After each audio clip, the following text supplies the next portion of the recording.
Hello students, कैसे हैं आप सब। उम्मीद है आप सब लोग अच्छे होंगे। पिछले क्लासेस में हमने विजन आईएएस के टेस्ट नंबर 20 का 100 से लेकर 50 तक के क्वेश्चंस को सॉल्व कर लिया था। इस क्लास में हम लोग 51 से लेकर 100 तक के उसको सॉल्व करने वाले हैं। कोशिश रहता है कि 1 घंटे में ही सॉल्व हो जाए, लेकिन डिस्क्रिप्टिव जो क्वेश्चन होता है अर्थात के लिए डिस्क्राइब करना अनिवार्य हो जाता है। उसको डिस्क्राइब करते हैं तो थोड़ा सा समय लग जाता है, 10 से 15 मिनट। पर उतना ज्यादा समय हम लोग देते हैं तो हम लोग को कुछ ज्ञान भी मिलता है, क्योंकि नई नई जानकारियां मिलती रहती है। तो सेशन पर स्किप मत कीजिए और पूरा ध्यान से देखिएगा। 1 घंटे का हम लोग का जैसे एग्जाम होता है 2 घंटे का, 50 क्वेश्चन 1 घंटा मिलता है, लेकिन 1 घंटे से कम ही थोड़ा सा मिला है। लेकिन हम लोग 1 घंटे का टारगेट रखते हैं, लेकिन 10 मिनट 15 मिनट टाइम पास चला जाता है, ज्यादा चला जाता है, उससे कोई दिक्कत नहीं होगा। क्योंकि हम लोग डिस्क्राइब करते हैं, जो क्वेश्चन की जरूरत होता है डिस्क्राइब करने का उसको डिस्क्राइब करते हैं, और जिसकी जरूरत नहीं होती है, जो डिस्क्राइबिव क्वेश्चन ही होता है, तो उसका डिस्क्राइब नहीं करते हैं। तो हमारे सेशन में हम तक बने रहिएगा। चलिए अब हम लोग अपने 51 नंबर क्वेश्चन से शुरू करते हैं। क्वेश्चन नंबर 51 है, महासागरीय धाराओं के संदर्भ में निम्नलिखित कथनों पर विचार कीजिए। तो महासागरीय धाराओं के संदर्भ में करना है और कैसा करना है जी, तो सही कथन पर विचार करना है। महासागरीय धाराओं के संदर्भ में सही कथनों पर विचार करना है। यहाँ पर ऑप्शन का तरीका क्या है, केवल 1 2 ऐसे करके दिया हुआ है, 1 3 2 3, 1 2 और 1 2 3 ऐसे करके दिया हुआ है। हम लोग देख लेते हैं यहाँ पर दिया महासागरीय धाराएं अनिवार्य रूप से महासागरों की सतह पर जल के प्रवाह के बिना ऊर्जा का संचालन करती है, संचालन है।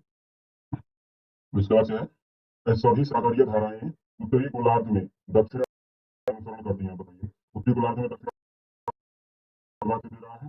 ठंडी धारा एवं सदैव रेखा की ओर गमन करती है। यहाँ पर ये थर्ड नंबर एकदम सही है, क्योंकि ठंडी जल धाराएं जो है ध्रुवों से भूमध्य रेखा की ओर गमन करती है। आप लोग जानते ही हैं कि नीचे की तरफ डाउन वेलिंग हो जाता है, मतलब कि इधर ठंडा पानी रहता है, इधर गर्म पानी रहता है, तो मतलब बीचों बीच में गर्म पानी। तो ये गर्म ऊपर ऊपर जो जाती है, वो गर्म पानी जो जाता है ऊपर ऊपर, सतह के ऊपर ऊपर, उसी के नीचे जब ठंडा हो जाता है तो कहाँ चला जाता है, नीचे बर्फ में चला जाता है। और नीचे नीचे ही यहाँ पर इसको कहते हैं अप वेलिंग, मतलब ये जाकर ऊपर ऊपर जाता है। उसके बाद यहाँ पर डाउन वेलिंग होता है, मतलब नीचे चला जाता है। जो पानी यहाँ पर ठंडा होता है, ठंडा पानी नीचे चला जाता है, और ठंडा पानी पुनः नीचे होते होते सीधे विषुवत रेखा के आसपास पुनः से यह ठंडा पानी ऊपर आ जाता है, ऊपर से पुनः से सर्पम के रूप में चला आता है। तो इस तरह से भूमध्य रेखा से ध्रुवों की तरफ से भूमध्य रेखा की तरफ जल का संचलन होते रहता है। तो गर्म पानी जाता है ध्रुवों की तरफ, ठंडा पानी आता है विषुवत रेखा की तरफ। यहाँ पर दे ही रहा है कि ठंडी जल धाराएं ध्रुवों से विषुवत रेखा की तरफ गमन करती है, एकदम सही है। और ये 12 मासी चलता रहता है, ऐसा नहीं कि कभी रुक जाए, ये हमेशा कभी धीरे कभी तेज चलते ही रहता है। दूसरा नंबर दे रहा है कि महासागरीय धाराएं उत्तरी गोलार्ध में सदैव दक्षिणावर्त दिशा में गमन करती है, एकदम सही है भाई। एकदम सही है, क्योंकि महासागरीय धाराओं के संदर्भ में पढ़े होंगे तो कैसे चलती है जी, तो यहाँ पर जो वायु की दिशा में चलती है तो कुछ इसी तरह से चलती है। हम लोग का जो चक्रवात जो उत्पन्न होता है तो कुछ इस तरह से, और उसी के विपरीत जो जलधाराएं चलती है उत्तरी गोलार्ध में घड़ी की दिशा में चलती है हमेशा। यह एकदम दूसरा नंबर सही है। लेकिन यहाँ पर जो महासागरीय धाराएं अनिवार्य रूप से महासागरों की सतह पर जल के प्रवाह के बिना ऊर्जा का संचलन। बताइए, जल के प्रवाह के बिना ऊर्जा का संचलन हो सकता है जी। यहाँ पर अनिवार्य रूप से एक तरह से तो ऊर्जा का संचलन होता है। कैसे जी, तो मान लीजिए तापीय ऊर्जा का उपयोग कर लिया जाए, मतलब समुद्र में कल ही के टेस्ट में हम बताए थे कि कैसे हम सागरीय ऊर्जा का उपयोग करते हैं, लेकिन एक ही ऊर्जा का उपयोग थोड़ी ना होता है, धारा सागरीय धारा के का भी प्रयोग होता है। तो यहाँ पर कह रहा है कि प्रवाह के साथ ऊर्जा का संचलन होता है। जब प्रवाह जब तक जल बहेगा नहीं तब तक ऊर्जा का संचलन होगा कैसे। यहाँ पर 1 नंबर गलत हो जाएगा, 2 और 3 सही है, एक गलत एक गलत। यहाँ पर सही आंसर ऑप्शन नंबर 2 और 3 सही है। नेक्स्ट क्वेश्चन, निम्नलिखित कथनों पर विचार कीजिए। विचार कर लेते हैं। यहाँ पर भारत का नया अंटार्कटिक स्टेशन मैत्री सेकंड एक हरित अनुसंधान केंद्र के रूप में परिकल्पित किया गया है। नया अंटार्कटिक स्टेशन मैत्री सेकंड हरित अनुसंधान केंद्र के रूप में, इसके रूप में तो हरित अनुसंधान केंद्र के रूप में परिकल्पित किया गया है। और इसके बाद से है, यह नवीकरणीय ऊर्जा का उपयोग करेगा और स्वचालित उपकरणों को समायोजित करेगा। तो यहाँ पर ये तो देखकर ही दोनों एकदम सही लग रहा है, क्योंकि जो नया अंटार्कटिक स्टेशन है इसीलिए तो बनाया गया कि पहले होता था कि वहां पर जीवाश्म ईंधन का उपयोग किया जाता था, ध्रुवों की तरफ भी आने वाले जो प्रयोगशाला है वहां पर, लेकिन अब जीवाश्म हरित अनुसंधान केंद्र की परिकल्पना की गई है, जहां पर नवीकरणीय ऊर्जा का उपयोग करके ऊर्जा का उपयोग होगा वहां पर। तो ये दोनों के दोनों सही और एक दूसरे की व्याख्या भी करते हैं, व्याख्या से संबंधित है भी यह। यहाँ पर ऑप्शन नंबर ए ही हो जाएगा। नेक्स्ट क्वेश्चन है, जैव विविधता वित्त पहल। क्या जी, जैव विविधता वित्त पहल, जिसको शॉर्ट फॉर्म में BIOFIN कहते हैं, यहाँ पर ये संदर्भ में निम्नलिखित कथनों पर विचार कीजिए। और यहाँ पर कैसा विचार करना है जी, तो सही कथन विचार करना है। और किसके साथ जी, तो एलिमिनेशन मेथड के साथ विचार करना है। सही कथन वो भी एलिमिनेशन मेथड के साथ। यहाँ पर हम लोग देख लेते हैं कि कौन कौन से सही है, कौन कौन से गलत है। अगर एक भी गलत मिल जाए तो फटाक से हम लोग आंसर निकल जाएगा। यहाँ पर दे रहा है, यह देशों को जैव विविधता के लिए बेहतर तरीके से घरेलू और अंतर्राष्ट्रीय वित्त जुटाने और उसके संरक्षण हेतु सहायता प्रदान करता है। और उसके बाद से है, यह UNDP की एक पहल है। BIOFN जैव विविधता वित्त पहल UNDP की पहल है। उसके बाद से वर्तमान में भारत BIOFIN प्रणाली को कार्यान्वित नहीं करता है, तो बताइए यहाँ पर दो ऑप्शन तो आसपास दिख रहा है कि सही हो सकता है, लेकिन ये तीसरा नंबर बोल रहा है कि भारत जो है BIUFN कार्य प्रणाली को इतना बढ़िया है, जैव विविधता भी, तो भारत जो है भले ही किसी क्षेत्र में आगे ना बढ़े, लेकिन जैव विविधता प्रकृति का संरक्षण के क्षेत्र में भारत कोई पीछे नहीं रहता। कुछ ही ऐसे क्षेत्र होते हैं जहां पर भारत पीछे हट जाता है, क्योंकि भारत का विकास की भी देखना है, विकास की गति को भी देखना है, तो उस मामले में पीछे हटता है, लेकिन नहीं, जैव विविधता की रक्षा से जुड़ा हुआ मुद्दे पर भारत कभी पीछे नहीं हट सकता। तो यहाँ पर तीसरा नंबर गलत हो जाएगा। एक और यहाँ पर तीसरा नंबर गलत, देखते हैं एलिमिनेशन मेथड से लगने वाला है कि नहीं। ये गलत, ये गलत। एक नंबर अनिवार्य रूप से सही है, दूसरा नंबर जो कह रहा है कि यूएनडीपी की पहल है, तो एकदम यूएनडीपी की पहल है। यहाँ पर एक सही था ही, क्योंकि अनिवार्य रूप से एक सही था, दो भी सही है। यहाँ पर ऑप्शन नंबर बी हो जाएगा। 2012 में इसको आरंभ की गई थी यूएनडीपी द्वारा। अब हम लोग देखते हैं नेक्स्ट क्वेश्चन। निम्नलिखित में से कौन सा से कथन पृथ्वी की आंतरिक संरचनाओं के संबंध में सही है? पृथ्वी की आंतरिक संरचनाओं के संबंध में सही देखना है। तो यहाँ पर दे रहा है मोहो असंतत्य पृथ्वी के मेंटल और कोर के बीच की सीमा है। मोहो, यहाँ पर कोनराड मोहो रेपेटी गुटेनबर्ग लेहमैन के बारे में आप लोगों ने सुना होगा, क्या है इसके संदर्भ में हम लोग कुछ समय बाद चर्चा कर लेंगे। यहाँ पर नीचे दिए गए का सही को उत्तर चयन करना, क्या चयन करना है जी? तो सही कथन का चयन करना, और एलिमिनेशन मेथड के साथ, ऐसे ही नहीं, एलिमिनेशन मेथड के साथ कौन सा यहाँ पर दिया हुआ है। तो अगर हम लोग का कोई भी सही गलती मिल जाता तो हम लोग, सॉरी गलत मिल जाता तो हम लोग का आंसर निकल जाएगा, इसीलिए इधर उधर का दांत दिखाकर खुश हो जाइए, क्योंकि हम लोग का आंसर आसपास में आ चुका है। एलिमिनेशन मेथड है। यहाँ पर पृथ्वी की आंतरिक संरचना आप लोग सुने होंगे, आंतरिक संरचना के संदर्भ में पढ़े होंगे। यह कह रहा है कि मोहो असंतोत्यता पृथ्वी के मेंटल और कोर के बीच है। उसके बाद से स्थल मंडल मैग्मा का मुख्य स्रोत है। स्थल मंडल कह रहा है कि मैग्मा का मुख्य स्रोत है, जो ज्वालामुखी में लावा के रूप में प्रस्फुटित होता है। और इसके बाद से तेरा बाहरी कोर तरल है, जबकि आंतरिक कोर ठोस है। यहाँ पर आंतरिक संरचना के संदर्भ में पढ़ेंगे तो तीसरा नंबर तो एकदम सही है, क्योंकि अब पृथ्वी की आंतरिक संरचना एक बार हम लोग यहाँ पर मैप ड्रॉ करके देख भी लेते हैं। यह है पृथ्वी, सॉरी इस तरह से हम लोग नहीं बनाते हैं, क्योंकि ऐसा बनाना बड़ा कठिन हो जाएगा। ऐसे कुछ बनाते हैं, पृथ्वी का एक पतला सा काट लेते हैं, स्लाइस लेते हैं। तो यहाँ पर कौन सा है जी? तो सबसे नीचे कौन है? तो कोर क्षेत्र है, जिसको नीफे कहते हैं, निकेल और फेरिक से मिलकर बना है। और यहाँ पर है सीमा है, सीमा है जो कि निकेल सिलिकॉन और मैग्मा से मिलकर बना है। और यहाँ पर ऊपर पट्टी जिसको बोलते हैं, यहाँ पर सबसे पहले इसको देख लेते हैं। ये दो भाग, ये तीनों भाग जितने भी हैं, ये है सियाल का क्षेत्र है, मतलब सिलिकॉन और एल्यूमिनियम से मिलकर ज्यादातर यह रासायनिक संरचना इसका सिलिकॉन और एल्यूमिनियम, यह भी जो है दो दो भागों में बटे हुए हैं। ये सभी के सभी जैसे कहेंगे कि उत्तरी ऊपरी ऊपरी सियाल, निचला सियाल, ऊपरी यह भी दो भाग में बटा है, ऊपरी मेंटल, निचला मेंटल, ऊपरी कोर, निचला कोर। तो यह दोनों को, ये दोनों को बांटने वाली रेखा यहाँ पर, ये कौन सा है जी? तो ये है कोनराड है। कोनराड, ये इस क्षेत्र को क्या कहते हैं जी? तो कोनराड। इसके बाद से ये है मोहू, मोहू यह है। उसके बाद से रेपिटी है।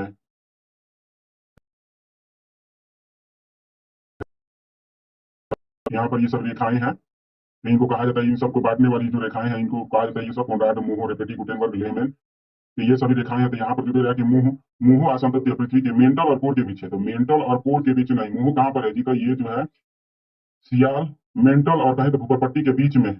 जो मोह है यह कहाँ पर है जी? तो मेंटल और भूपर पट्टी के बीच में है, ना कि यहाँ पर, ना कि यह मेंटल और कोर के बीच में। मेंटल और कोर के बीच में कौन सा है जी? तो गुटेनबर्ग है। यहाँ पर एक नंबर गलत हो जाएगा। उसके बाद से कह रहा है कि लावा का प्रस्फुटन स्थल मंडल से होता है, तो इसको तो स्थल मंडल कहते हैं जी। स्थल मंडल से लावा का प्रस्फुटन नहीं होता है, बल्कि यहाँ पर जो है कौन सा जो मेंटल और यहाँ पर भूपर पट्टी मुंहों से होता है। मुख्य रूप से कहाँ से होता है? तो मुंहों के क्षेत्र से होता है। यहीं से जो कोई भी लावा होता है, यह सब तो द्रवित क्षेत्र है, लावा का क्षेत्र है। यहीं से द्राव जो लावा ये कमजोर पड़ जाता है मुंह का क्षेत्र, तो यहीं से लावा निकलता है, ज्वालामुखी उद्गार होता है। तो मुंहों से होता है, ना कि स्थल मंडल से होता है। तो दूसरा नंबर भी गलत हो जाएगा। तीसरा नंबर तो एकदम सही है। कि आंतरिक संरचना ठोस क्यों हो गया है जी? तो यहाँ पर ज्यादा दबाव पड़ने के कारण, ऊपर वाला तो गैस के रूप में है, ताप अधिक है तो गैस के रूप में बदल जाता है, तरल के रूप में है, लेकिन नीचे वाला ठोस है। क्यों जी? क्योंकि यहाँ पर ज्यादा दाब के कारण जो तरल जो है वह ठोस में बदल चुका है, ज्यादा दाब है इसीलिए यह ठोस में बदल चुका है। तो यहाँ पर ये तीसरा नंबर सही है। तो यहाँ पर केवल 3 नंबर सही है, तो ऑप्शन नंबर सी हो जाएगा। अब हम लोग देखते हैं नेक्स्ट क्वेश्चन। पर्यावरण संरक्षण के संदर्भ में वैज्ञानिक कन्वेंशन के संबंधित है। वैज्ञानिक कन्वेंशन किससे संबंधित है जी? किसके संदर्भ में बात कर रहे हैं जी? तो वैज्ञानिक कन्वेंशन यहाँ पर दे रहा महासागरीय अम्लीकरण से ओजोन क्षयकारी पदार्थों से। तो वैज्ञानिक कन्वेंशन का संबंध देखना है। और इसके बाद से वन्य जीव संरक्षण से और हानिकारक अपशिष्ट से। यहाँ पर जो है वैज्ञानिक कन्वेंशन का संबंध हानिकारक अपशिष्टों से जुड़ा हुआ है। ये वैज्ञानिक कन्वेंशन। तो हम लोग आगे बढ़ते हैं। यह जो है रोटरडैम कन्वेंशन जो हुआ था उसी से जुड़ा हुआ है। रोटरडैम कन्वेंशन जो हुआ था, रोटरडैम होता है, डैम नहीं होता है। रोटरडैम कन्वेंशन से यह जुड़ा हुआ है वैज्ञानिक कन्वेंशन। और जैसे कि रोटरडैम कन्वेंशन के संदर्भ में जानते हैं कि एक देश से दूसरे देश में जो रसायनों का हस्तांतरण होता है, अगर यदि मान लीजिए कि कोई ज्यादा हानिकारक रसायन है तो उसको नियंत्रित करने के लिए बात की जाती है रोटरडैम कन्वेंशन के तहत। तो इसी के तत्वाधान में ही अभी कौन सा जन्मा है जी? तो यह वैज्ञानिक कन्वेंशन है। तो अब हम लोग आगे बढ़ते हैं। ऑप्शन नंबर डी आ चुका है, अपशिष्ट, अपशिष्ट हानिकारक अपशिष्टों से जुड़ा हुआ है वैज्ञानिक कन्वेंशन। नेक्स्ट क्वेश्चन हो जाएगा। भारत के राष्ट्रपति ने केरल में भारत के राष्ट्रपति ने केरल में श्री नारायण गुरु की महासमाधि शताब्दी के आयोजन का उद्घाटन किया। नारायण गुरु की शताब्दी आयोजन मतलब महासमाधि की शताब्दी का आयोजन किया। इस संदर्भ में निम्नलिखित कथनों पर विचार कीजिए। तो विचार कर लेते हैं। यहाँ पर दे रहा है, उन्होंने मंदिर प्रवेश के समान अधिकारों के लिए और अरुविपुरम आंदोलन प्रारंभ किया था। तो किसके संदर्भ में बात करना है? तो नारायण गुरु के संदर्भ में बात करना है। नारायण गुरु के संबंध में जो भी फैक्ट्स हैं, उसको फैक्ट और डिस्क्रिप्शन है उसको देख लेना है हम लोग को। और इसके बाद से दे रहा है, उन्होंने एझवा समुदाय के उत्थान के लिए श्री नारायण धर्म परिपालन योगम नामक एक संगठन का स्थापना की थी। नारायण धर्म परिपालन योगम। उसके बाद से उन्होंने सभी मनुष्यों के लिए एक जाति, एक धर्म, एक ईश्वर के सिद्धांत पर बल दिया। यहाँ पर 3 ऑप्शन है और ऑप्शन का तरीका क्या है, कौन सा सही है? और ऑप्शन का तरीका है एलिमिनेशन मेथड, कूद कूद के लगने वाला है, लेकिन अगर सब सही है तो कोई दिक्कत नहीं है। यहाँ पर उन्होंने अभी पूरा आंदोलन की शुरुआत की थी जी। तो यहाँ पर सबसे पहले नारायण गुरु के संदर्भ में देखेंगे तो नारायण गुरु का जीवनी कब तक था जी? 1856 से लेकर 1928 तक ये रहे थे। और केरल के थे। ये केरल में मतलब जो कहा जाता है पेरियार स्वामी की भी पेरियार स्वामी ने जो आंदोलन शुरू किया था, ये नारायण गुरु से प्रेरित थे। तो यहाँ पर 1856 से 1928 तक रहे थे और ये इसके लिए मतलब पेरियार के गुरु के रूप में इनको जाना जाता है। लेकिन ये जो थे लिबरल थे, मतलब उदार व्यक्ति थे, काफी उदार व्यक्ति थे और ज्यादा कट्टरता पर विश्वास नहीं रखते थे। वहीं पर पेरियार की बात करेंगे तो वो तो एकदम ऊपर तरीके से राजनीतिक संगठन बना दिया। फिर भी ये इनके ही शिष्य माने जाते हैं पेरियार।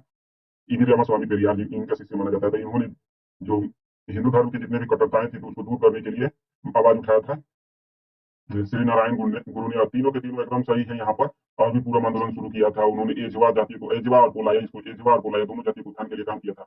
उन्होंने एक धर्म, एक ईश्वर के सिद्धांत को बल दिया। तो यहाँ पर तीनों के तीनों ऑप्शन सही हैं। तो यहाँ पर सही आंसर हो जाएगा ऑप्शन नंबर डी। अब हम लोग देख लेते हैं नेक्स्ट क्वेश्चन।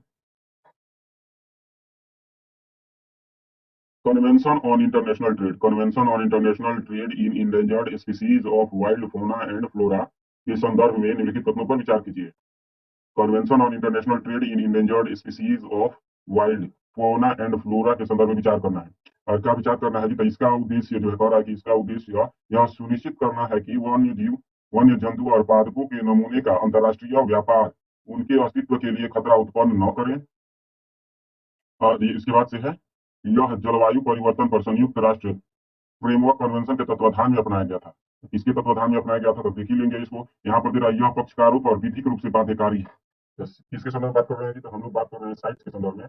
तो साइट्स के संदर्भ में यह जो है कि एक नंबर तो एकदम सही है कि जितने भी जीव जंतु है और अंतर्राष्ट्रीय व्यापार होता है और उनसे खतरा जो भी उत्पन्न होता है अंतर्राष्ट्रीय व्यापार के कारण, जैसे कछुए के कारण ही रेड क्राउन टर्टल का नाम सुने होंगे। यहाँ पर अंतर्राष्ट्रीय स्तर पर काफी मांग है और काफी अवैध व्यापार भी किया जाता है, जिसके कारण उनकी जनसंख्या काफी कम हो चुकी है। बाघों की स्थिति वही है। बाघ भले ही भारत में बढ़ रहे हैं लेकिन अंतर्राष्ट्रीय स्तर पर थोड़ा सा छूट दे दिया तो मतलब कि साल भर नहीं लगेगा देश के बाघों को खत्म करने में। तो यही साइट्स वही काम करता है अंतर्राष्ट्रीय स्तर पर। जो अवैध व्यापार होता है जीव जंतुओं का, उस पर नियंत्रण करने का काम करता है। एक नंबर तो सही है। लेकिन दूसरा नंबर जो दे रहा है कि यह जो है संयुक्त राष्ट्र फ्रेमवर्क कन्वेंशन के तहत, यूएनएफसीसी के तहत कार्य करता है। तो यहाँ पर यह जो है एकदम सरासर गलती है, क्योंकि यह जो आईयूसीएन के तहत काम करता है। किसके तहत? International union for conservation of nature के तहत काम करता है, ना कि यूएनएफसीसी के तत्वाधान में। दूसरा नंबर गलत। तीसरा नंबर यह जो है विधिक रूप से बाध्यकारी है, एकदम सही है। यहाँ पर सही कथन का चयन करना है। यहाँ पर 1 और 3 दोनों के दोनों सही है, तो ऑप्शन नंबर बी हो जाएगा। अब हम देखें नेक्स्ट क्वेश्चन। नेक्स्ट क्वेश्चन है, निम्नलिखित में से कौन सी वायुमंडलीय परतें ऊंचाई बढ़ने के साथ तापमान में वृद्धि दर्शाती है? ऊंचाई बढ़ने के साथ तापमान में वृद्धि दर्शाती है। तो ऑप्शन नंबर ए है क्षोभ मंडल, संताप मंडल, मध्य मंडल, ताप मंडल। तो यहाँ पर आप लोग ये तो एकदम आसान है कि कौन सा जो है कि ऊंचाई बढ़ने के साथ ताप वृद्धि दर्शाता है। तो क्षोभ मंडल जब देखिएगा तो बारिश, अगर ऊंचाई बढ़ने के साथ तापमान बढ़ने लगे तो कभी बारिश आएगा जी? बारिश कब आता है जी? तो नीचे तापमान अधिक रहता है, पृथ्वी के नीचे तापमान अधिक रहता है। जैसे जैसे ऊंचाई पर बादल जाते हैं, लगभग 5 किलोमीटर प्लस की ऊंचाई पर जैसे ही जल वाष्प जाता है, यहाँ पर ठंडा मौसम वातावरण के कारण यह संघनित होकर बादल बन जाता है और ज्यादा होने पर, ज्यादा संघनन होने पर बारिश के रूप में बरस जाता है। तो क्षोभ मंडल में ऊपर जाने पर तापमान में कमी आती है, न की वृद्धि होती है। तो एक नंबर तो सर नहीं होगा। यहाँ पर देखते हैं एलिमिनेशन मेथड लग सकता है। तो यहाँ पर ये खत्म, ये खत्म, अब 2 और 3 बाकी है। तो यहाँ पर जो देखेंगे, यहाँ पर समताप मंडल में एकदम होता है कि ऊंचाई बढ़ने के साथ तापमान में वृद्धि होती है। समताप मंडल एक ऐसा क्षेत्र होता है, मतलब सबसे पहले देखिएगा तो तापमान समान रहता है, ठीक है, लेकिन जब थोड़ा सा भी ऊपर जाइएगा तो यहीं पर तो पक्षाघ मेघ बनते हैं। और इसीलिए क्यों जी बनते हैं जी पक्षाघ मेघ? क्योंकि ज्यादा तापमान का परिवर्तन होता नहीं है, लेकिन जैसे जैसे ऊपर थोड़ा सा जाते हैं, थोड़ा सा परिवर्तन होते जाता है, थोड़ा सा तापमान में वृद्धि होती जाती है। यहाँ पर दूसरा नंबर तो होगा। और यहाँ पर मध्य मंडल जो है वनडे मंडल में नहीं होता है। ताप मंडल में पुनः से तापमान में वृद्धि होने लगती है ऊपर ऊंचाई के साथ। तो यहाँ पर जो है 2 और 4 सही है, तो ऑप्शन नंबर बी हो जाएगा। यहाँ पर अब हम लोग देखते हैं अभी नेक्स्ट क्वेश्चन। नेक्स्ट क्वेश्चन क्या है जी, यहाँ पर दिया जा रहा है पर्यावरण और पारिस्थितिकी के संदर्भ में शब्द, यहाँ पर निच्छा तिलक, पारिस्थितिकी तंत्र के संदर्भ में शब्द निच्छा तिलक का, जिसको लीचेज बोलते हैं, से आशय है। लीचेज बोलते हैं उससे आशय है कि निच्छा तिलक से। यहाँ पर ऑप्शन नंबर है वर्षा। वर्षा और सिंचाई के कारण मृदा का जल में घुलनशील पादप पोषक तत्वों से रहित हो जाना निच्छा तिलक कहलाता है जी। या फिर ऑप्शन नंबर बी है ठोस अवशिष्ट से नवीकरणीय ऊर्जा निर्माण की प्रक्रिया को निच्छा तिलक कहते हैं, ठोस अवशिष्ट से नवीकरणीय ऊर्जा निर्माण को। उसके बाद से एक संदूषित जल को तरल जो ठोस अवशिष्ट सामग्री से होकर नीचे की ओर अंतर स्रावित होता है, उसको निच्छा तिलक कहते हैं। यहाँ पर आप लोग मृदा का जो प्रदूषण होता है उसके संदर्भ में विभिन्न प्रकार की शब्दावली होती है, जिसमें से एक होता है निच्छा तिलक। उसके संदर्भ में यहाँ पर ऑप्शन नंबर डी है कि कार्बनिक पदार्थ की एंजाइमी अपघटन प्रक्रिया है। तो निच्छा तिलक आप लोग पढ़े होंगे इसको, मृदा प्रदूषण से जुड़ा हुआ एक टॉपिक है। यहाँ पर दिया है कि ये एक संदूषित तरल जो ठोस अवशिष्ट सामग्री से होकर नीचे की ओर अंतर स्रावित होती है। यहाँ पर जो हम लोग खेतों में यूरिया या फिर कोई भी डाई पोटाश जैसे रासायनिक खादों का उपयोग जो भूमि में खेतों में कर देते हैं, यह निच्छा तिलक के माध्यम से ही और ठोस के रूप में होता है, फिर भी जल के साथ घुलते हुए नीचे जमीन के भूजल में पहुंच जाता है, जिससे भूजल को प्रदूषित करता है और ऊपर उपयोग नहीं हो पाता इस निच्छा तिलक के कारण ही। तो ऑप्शन नंबर सी हो जाएगा। अब हम लोग देखते हैं next question, global footprint network के संदर्भ में निम्नलिखित कथनों पर विचार कीजिए। ग्लोबल फुटप्रिंट नेटवर्क के संदर्भ में विचार करना है, और कैसा विचार करना है जी, तो सही कथन पर विचार कर लेना है। यहाँ पर इसकी स्थापना 2002 में सतत विकास और विश्व शिखर सम्मेलन द्वारा की गई थी। स्थापना 2002 में सतत विकास पर विश्व शिखर सम्मेलन द्वारा की गई थी। इसके बाद से यह अर्थ ओवरशूट दिवस के आयोजन और गणना हेतु उत्तरदायी है। अर्थ ओवरशूट दिवस के आयोजन और गणना हेतु उत्तरदायी है जी। यहाँ पर जो है, यहाँ पर दूसरा नंबर तो एकदम सही है, लेकिन फर्स्ट नंबर जो दे रहा है कि 2000 ग्लोबल फुटप्रिंट नेटवर्क के संदर्भ में इसकी स्थापना 2002 में सतत विकास और विश्व शिखर सम्मेलन के द्वारा की गई थी, तो यह एकदम गलत है, क्योंकि इसका स्थापना जो है 2003 में की गई थी, ना कि 2002 में। कितना में की गई थी? तो 2003 में की गई थी, ना कि 2002 में। यहाँ पर ऑप्शन नंबर एक गलत, दूसरा सही, तो ऑप्शन नंबर बी हो जाएगा। अब हम लोग देख लेते हैं नेक्स्ट क्वेश्चन। नेक्स्ट क्वेश्चन है, निम्नलिखित में से बस्तियों का कौन सा प्रकार जो है ग्रामीण क्षेत्रों में निम्न वर्ग के लोगों के साथ प्रचलित भेदभाव को प्रतिबिंबित करता है? निम्नलिखित में से बस्तियों का कौन सा, बस्ती का प्रकार बताना है, बस्ती का प्रकार जब बताना है जो ग्रामीण क्षेत्रों में निम्न वर्ग के लोगों के साथ प्रचलित भेदभाव को प्रतिबिंबित करता है। यहाँ पर गुच्छित बस्ती, प्रकीर्ण बस्ती, संयुक्त बस्ती, अर्धगुच्छित बस्तियां। यहाँ पर जो है, यहाँ पर सही ऑप्शन डी नंबर सही होगा, अर्धगुच्छित बस्तियां कहते हैं जहां पर भेदभाव प्रतिबिंबित करता है। ग्रामीण क्षेत्र में निम्न वर्ग के लोगों के साथ प्रचलित जो कि भेदभाव होता है, तो उसको अर्धगुच्छित बस्ती कहते हैं। जब तक भेदभाव होता रहता है, जब भेदभाव समाप्त हो जाता है, ऐसी बस्ती जिसमें कोई भेदभाव नहीं होता है, सभी जाति के लोग एक साथ से जुड़े होते हैं, कोई भी भेदभाव नहीं, तो उसको क्या कहते हैं? संयुक्त बस्ती कहते हैं। और वहीं पर जो गुच्छित बस्ती किसको कहते हैं? पूर्ण भेदभाव होता रहता है। मान लीजिए कि एक जाति के लोग यहाँ पर रहते हैं, दूसरी जाति के लोग यहाँ पर, तीसरी जाति के लोग यहाँ पर, मतलब एक दूसरे से कोई संबंध ही नहीं, तो उनको क्या कहते हैं? गुच्छित बस्ती कहते हैं। और प्रकीर्णित बस्ती भी यही होता है कि मतलब कि एक यहाँ पर छोटे छोटे घर, बहुत दूर दूर पर बहुत छोटे छोटे घर होते हैं, उसको प्रकीर्णित बस्ती कहते हैं। और अर्धगुच्छित बस्ती में कौन सा होता है जी ना, ऊपर के लोग एक साथ में जुड़े होते हैं, मतलब कि ऊपर के लोग जितने भी, मान लीजिए कि कैसे भारत की तरफ से मान लीजिए क्षत्रिय और ब्राह्मण एक साथ संयुक्त हो जाए, हाथ मिला लेकर जोड़ कर ले, और व्यापारी भी एक साथ में आ जाए, और जो जितने भी छोटे कास्ट के लोग हैं उनको अलग कर दे। तो ये जब अलग हो जाएंगे, ये एक दूसरे से जुड़े रहेंगे, ये भी एक दूसरे से जुड़े रहेंगे, लेकिन अलग अलग होंगे, तो इनको अर्धगुच्छित बस्ती कहा जाता है, क्योंकि ये लोग इसके साथ, इन लोगों के साथ भेदभाव करते हैं। अब हम लोग देखते हैं नेक्स्ट क्वेश्चन, प्रस्तावित सूचना प्रौद्योगिकी नियम संशोधनों के तहत सिंथेटिकली जनरेटेड इंफॉर्मेशन के, जिसको एसजीआई के संदर्भ में विचार करना है। एसजीआई के संदर्भ में विचार करना है, यहाँ पर दे रहा है, इसमें केवल एआई चैटबॉट से उत्पन्न पाठ प्रति उत्तर शामिल है। केवल एआई चैटबॉट से उत्पन्न पाठ या फिर प्रति उत्तर शामिल है। उसके बाद से विजुअल एसजीआई लेबलों को कंटेंट के किसी न्यूनतम भाग पर प्रदर्शित करने की आवश्यकता नहीं है, और वे केवल छुपे हुए मेटा डेटा में रह सकते हैं। यहाँ पर जो है केवल कह रहा है कि केवल छुपे हुए मेटा डेटा में रह सकते हैं जी। इसके बाद से यहाँ पर है कि उपयोगकर्ता भ्रम से बचने के लिए मध्यस्थों को एसजीआई से जुड़े लेबल या अभिज्ञापकों को हटाना आवश्यक है। यहाँ पर जो अभिज्ञापकों को हटाना आवश्यक है, तो यहाँ पर कोई किसी का भी संबंध आईटी एसजीआई से स्पष्ट रूप से जुड़ा हुआ नहीं है।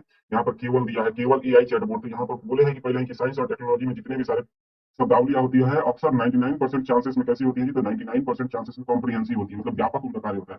तो वहां पर केवल मात्र का उपयोग ही इसको जहर बना देता है। एक नंबर इसलिए गलती हो जाएगा। दूसरा नंबर दे रहा है किसी न्यूनतम भाग पर प्रदर्शित करने की आवश्यकता नहीं है। यहाँ पर भी दे रहा है केवल छिपे हुए मेटा डेटा में रह सकते हैं। यहाँ पर भी केवल आया और जौहर देकर चला गया, इसको मार के चला गया। बच के रहना चाहिए। साइंस और टेक में और भी जो जितने भी क्षेत्र होते हैं, साइंस और टेक के जितने भी टॉपिक होते हैं अक्सर कॉम्प्रिहेंसिव होते हैं। 99% चांसेस में ऐसा होता है कि कॉम्प्रिहेंसिव होते हैं और केवल और मात्र जैसे शब्दों को सहन कर ही नहीं सके। इसके बाद से उपयोगकर्ता भ्रम से बचने के लिए मध्यस्थों को एसजीआई से जुड़े लेबलों या विज्ञापकों को हटाना आवश्यक है। तो यहाँ पर भी आवश्यकता नहीं है उतनी, यहाँ पर आवश्यकता नहीं है, मतलब कि कहा जाता है कि ऐसे हटा दी जाए, लेकिन आवश्यकता नहीं होती है कि हाँ हटा दिया जाएगा तभी काम चलेगा। तो यहाँ पर सब के सब गलत है। यहाँ पर जो है ऑप्शन नंबर डी हो जाएगा, कोई भी सही नहीं है। अब हम लोग देख लेते हैं नेक्स्ट क्वेश्चन। भारत में तंबाकू नियंत्रण के संबंध में निम्नलिखित कथनों पर विचार कीजिए। तंबाकू नियंत्रण के संबंध में विचार करना है और कैसा विचार करना है जी, तो सही कथन पर विचार कर लेना है तंबाकू नियंत्रण के संदर्भ में। यहाँ पर दे रहा है सिगरेट और अन्य तंबाकू उत्पाद अधिनियम, जिसको कोटपा कहते हैं। कोटपा 2003 नाबालिगों को तंबाकू उत्पादों की बिक्री पर प्रतिबंध लगाता है। नाबालिगों को तंबाकू उत्पादों की बिक्री पर प्रतिबंध लगाता है जी। उसके बाद से है इलेक्ट्रॉनिक सिगरेट निषेध अधिनियम 2019 जो है लाइसेंस प्राप्त दुकानों के माध्यम से ई सिगरेट की विनियमित खुदरा बिक्री की अनुमति देता है। अब बताइए यहाँ पर कौन ई सिगरेट की विनियमित बिक्री को अनुमति देता है? यह कभी ऐसा होगा जी कि ई सिगरेट को पूर्णतः प्रतिबंधित कर दिया गया, देखते ही कहा जाएगा दिखाया, जैसे ही देखिए तुरंत प्रोडक्ट पे पेट दीजिए। ई सिगरेट भारत में सोच भी नहीं जा सकता है, जैसे एक जौहर होता है उसी तरह से इसको कंसिडर किया गया है ई सिगरेट को। यहाँ पर दूसरा नंबर सरासर गलती हो जाएगा। एक नंबर सही है कि नाबालिगों को बेचने से प्रतिबंध लगाता है, चाहे गुटखा हो चाहे सुपारी ही क्यों हो, किसी प्रकार स्वीट सुपारी जो खाते हैं उसको भी बेचने से प्रतिबंध लगाया जाता है। यहाँ पर एक ऑप्शन नंबर एक सही है, एक सही है। यहाँ पर सही आंसर हो जाएगा ऑप्शन नंबर ए, केवल एक सही है, दूसरा नंबर गलत है। नेक्स्ट क्वेश्चन है, निम्नलिखित में से कौन सी एसटीपी प्रकार की जलवायु एक विशिष्ट विशेषता है? एसटीपी प्रकार की जलवायु, यहाँ पर कल ही हम लोगों ने चर्चा किया था कि जो चीन तुल्य तक जलवायु के बगल में ही तुरंत के तुरंत चीन हम लोगों ने जो जलवायु का बायोम का विभिन्न बायोमों का एक डायग्राम बनाया था, जिसमें से मानसून, सूडान, उसके पूर्वोत्तर, उसके बाद यहाँ पर खींचा था हम लोगों ने चीन तुल्य के बाद एसटीपी और एसटीपी के बाद भूमध्य सागरीय हम लोगों ने खींचा था कल। तो यहाँ पर स्टेपी जलवायु जो है द्वीपों के मध्य भाग में पाई जाती है। द्वीप हो चाहे प्रत्येक महाद्वीपों के मध्य भाग में स्टेपी प्रकार की जलवायु पाई जाती है। इतना तो हम हिंट दे चुके हैं। अब आप लोग को सही कथन का चयन करना है। यहाँ पर उत्तरी गोलार्ध में केवल महाद्वीपीय जलवायु प्रकार के घास के मैदान पाए जाते हैं। घास के मैदान केवल यहाँ पर दिया हुआ, तो थोड़ा सा सोच समझ के चलिएगा। उसके बाद से है दक्षिणी गोलार्ध के क्षेत्रों में समुद्री प्रभाव के कारण पूरे वर्ष वर्षा होती है। पूरे वर्ष वर्षा होती है। तो यहाँ पर एक नंबर एकदम सही है कि यहाँ पर केवल दिया है, तो इससे डरिएगा मत, क्योंकि केवल उत्तरी महाद्वीप में, कल ही इसके बारे में बताए थे कि उत्तरी महाद्वीप में जो एसटीपी प्रकार की जो जलवायु है, दक्षिण एक ऐसा क्षेत्र है जो कि दक्षिणी भाग में नहीं पाया जाता है। एसटीपी भी है और एक तो साइबेरिया क्षेत्र भी है। कौन सा जी? एसटीपी और साइबेरिया इसी के ऊपर पाया जाता है, जो महाद्वीपीय प्रकार का होता है। ये दोनों क्षेत्र जो है ये सभी के सभी का होता है। दक्षिणी गोलार्ध में भी ये पाए जाते हैं। यहाँ से यहाँ तक ये जितने भी 9 क्षेत्रों में से जो 7 जो क्षेत्र है वे दक्षिणी गोलार्ध में पाए जाते हैं। लेकिन स्टेपी और साइबेरियन तुल्य जलवायु जो है दक्षिण सॉरी लॉरिस ये जो है दक्षिणी गोलार्ध में नहीं पाए जाते हैं। तो इसीलिए कहा यहाँ पर दक्षिणी गोलार्ध में नहीं पाए जाते, केवल उत्तरी गोलार्ध में पाए जाते हैं और खास प्रकार की भूमि पाई जाती है, क्योंकि वर्षा नहीं होती तो घास नहीं पाया जाएगा। ऑप्शन नंबर ए सही है। लेकिन दूसरा नंबर पूरे वर्ष वर्षा होती है, तो ऐसा नहीं है। अर्जेंटीना में भी घास भूमिया पाई जाती है, वहां पर काफी कम वर्षा होता है।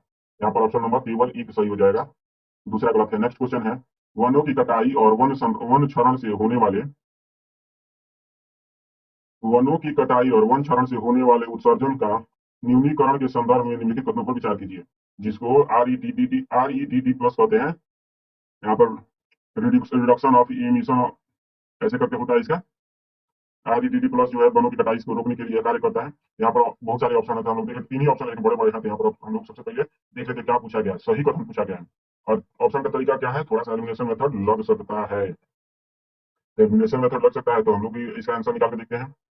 यहाँ पर क्या दिया हुआ है, तो यह जो है संधारणीय विकास हेतु कम कार्बन उत्सर्जन पद्धतियों में निवेश करने के लिए विकासशील देशों को प्रोत्साहन प्रदान करता है। दूसरा नंबर है IUCN द्वारा विकसित किया गया। यहाँ पर जो है REDD प्लस को IUCN द्वारा विकसित किया गया है जी। इसके बाद से है इसका कार्यान्वयन स्वैच्छिक है और प्रत्येक विकासशील देश की राष्ट्रीय परिस्थितियों, क्षमताओं और सामर्थ्य एवं समर्थन के स्तर पर निर्भर करता है। यहाँ पर एकदम सही है, मतलब कि स्वैच्छिक है। इसको REDD को कहा जाए कि पेड़ को एकदम काटना ही नहीं है। मतलब एक तरह से देखा जाए कि REDD क्या है, तो REDD जो है यह क्या करता है कि पेड़ों की कटाई की निगरानी करता है। पेड़ों की कटाई को अगर विकल्प है तो उसको रोकने का प्रयास करता है। ये सबसे महत्वपूर्ण वृक्षों की रक्षा के लिए जो टिम्बर वृक्ष होते हैं उस पर ज्यादा काम करता है। झाड़ियों की कटाई को तो इतना ध्यान नहीं देता है, लेकिन जो टिम्बर वृक्ष होते हैं या फिर जो ऊंचे ऊंचे जो वृक्ष होते हैं, काफी विशाल विशाल वृक्ष होते हैं, उस पर ज्यादा नियंत्रण करने का काम करता है REDD प्लस। यहाँ पर है यह संधारणीय विकास हेतु कम कार्बन उत्सर्जन की पद्धतियों में निवेश करने के लिए विकासशील देशों को प्रोत्साहित करता है जी। एकदम सही है, विकासशील देशों को प्रोत्साहन के लिए जुड़ा हुआ है। और थर्ड नंबर सही भी है, लेकिन दूसरा नंबर जो दे रहा है कि IUCN द्वारा विकसित एक तंत्र है, तो यहाँ पर दूसरा नंबर गलत है। एक और 3 सही है, तो ऑप्शन नंबर सी हो जाएगा। अब हम लोग देख लेते हैं नेक्स्ट क्वेश्चन। नेक्स्ट क्वेश्चन है वैश्विक वन संसाधन आकलन, जिसको जीएफआरए कहते हैं, 2025 के संदर्भ में निम्नलिखित कथनों पर विचार कीजिए। जीएफआरए 2025 के संदर्भ में विचार करना है, कैसा विचार करना है जी, तो सही कथनों पर विचार कर लेना है। इसके बाद तेरा जीएफआरए 2025 जो है वन स्थितियों के व्यापक मूल्यांकन हेतु खाद्य एवं कृषि संगठन द्वारा वार्षिक रूप से प्रकाशित किया जाता है।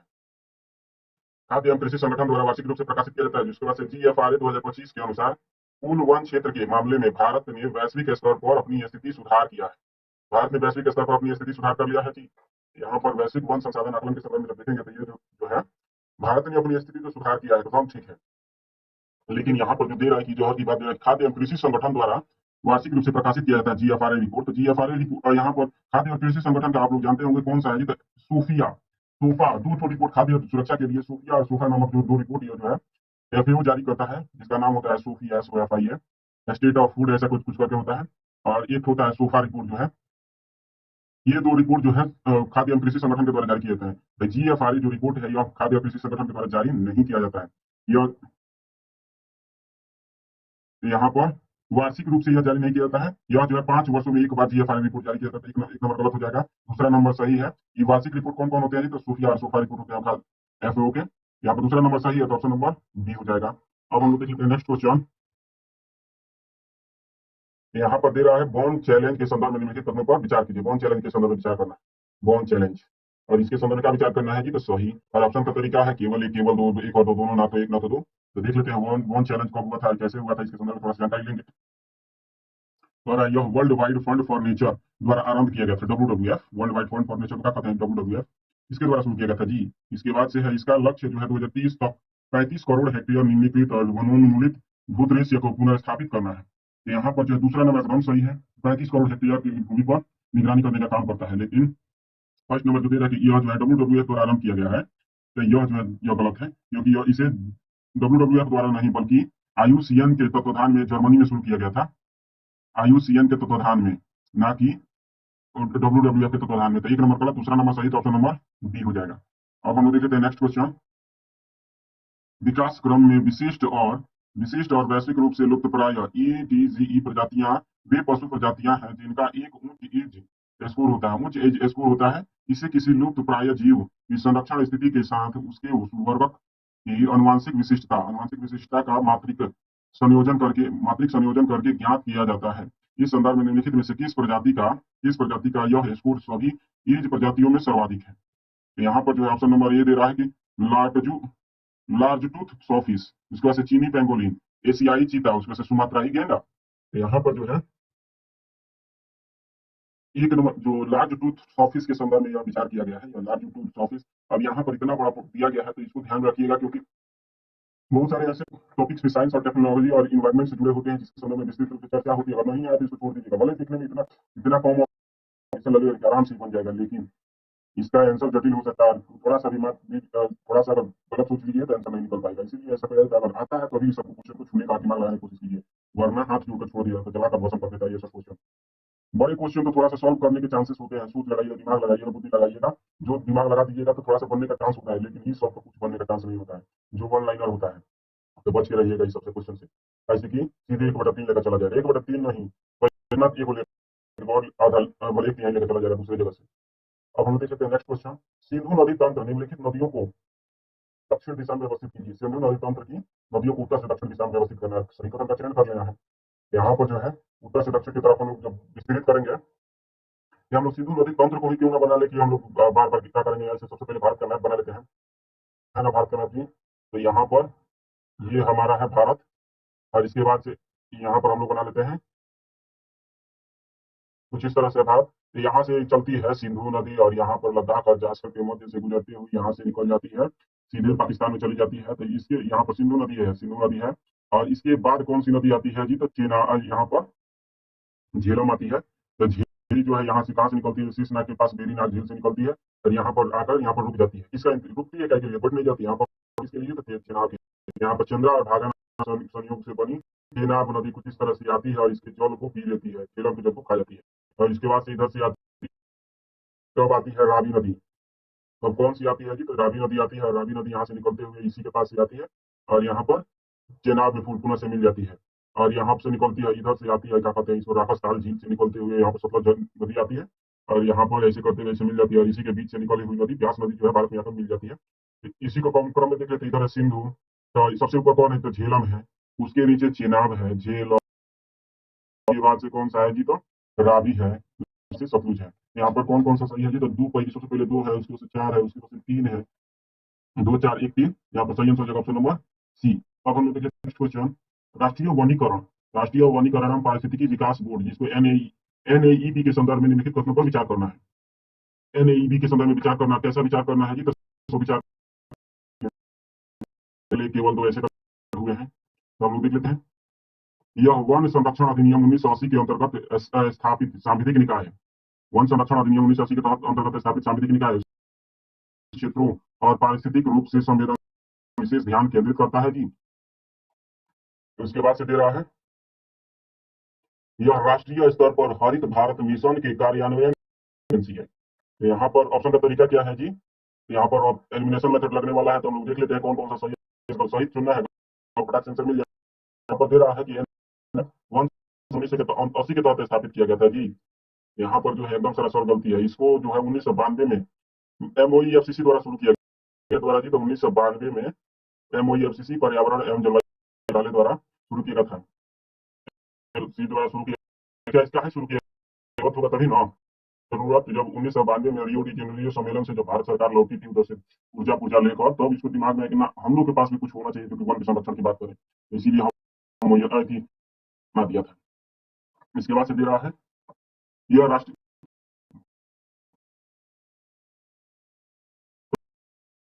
पर ध्यान केंद्रित करता है, एकदम सही है।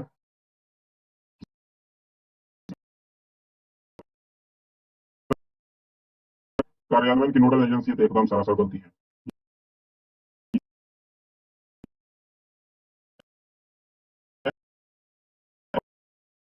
तीसरा नंबर दोनों का दोनों गलत है, तो ऑप्शन नंबर बी केवल दो सही हो जाएगा। अब हम लोग देख लेते हैं नेक्स्ट क्वेश्चन। पारिस्थितिकी संवेदनशील, संवेदनशील क्षेत्र वे क्षेत्र हैं जो किसी भी गैर वन गतिविधियों के विरुद्ध संरक्षित क्षेत्रों के लिए शॉक एब्जॉर्बर के रूप में कार्य करते हैं। शॉक एब्जॉर्बर के रूप में कार्य करते हैं। पारिस्थितिकी संवेदनशील क्षेत्रों में निम्नलिखित में से कौन सी गतिविधियां सख्ती से प्रतिबंधित है जी। तो कौन सी ऐसी गतिविधियां हैं जो संवेदनशील क्षेत्रों में प्रतिबंध का चयन करना है। और ऑप्शन का तरीका क्या है, केवल एक, केवल दो, केवल तीन, ऐसे करते और सभी चार दिया हुआ है। तो अब यहाँ पर देख लेते हैं कौन कौन सी गतिविधियां प्रतिबंधित है जी। तो यहाँ पर जो है जलाऊ लकड़ी का व्यवसायिक उपयोग, बताइए व्यवसायिक उपयोग संवेदनशील क्षेत्र में जलाऊ लकड़ी का उपयोग होने दिया जाएगा जी। तो यह एकदम सही है, क्योंकि अब इसको प्रतिबंधित किया गया है, यहाँ पर यह सही हो जाएगा। इसके बाद से यहाँ तेरा प्रमुख जल विद्युत परियोजनाओं की स्थापना, और उसके बाद से तेरा रात्रि के समय वाहनों की आवाजाही, वर्षा जल संग्रह।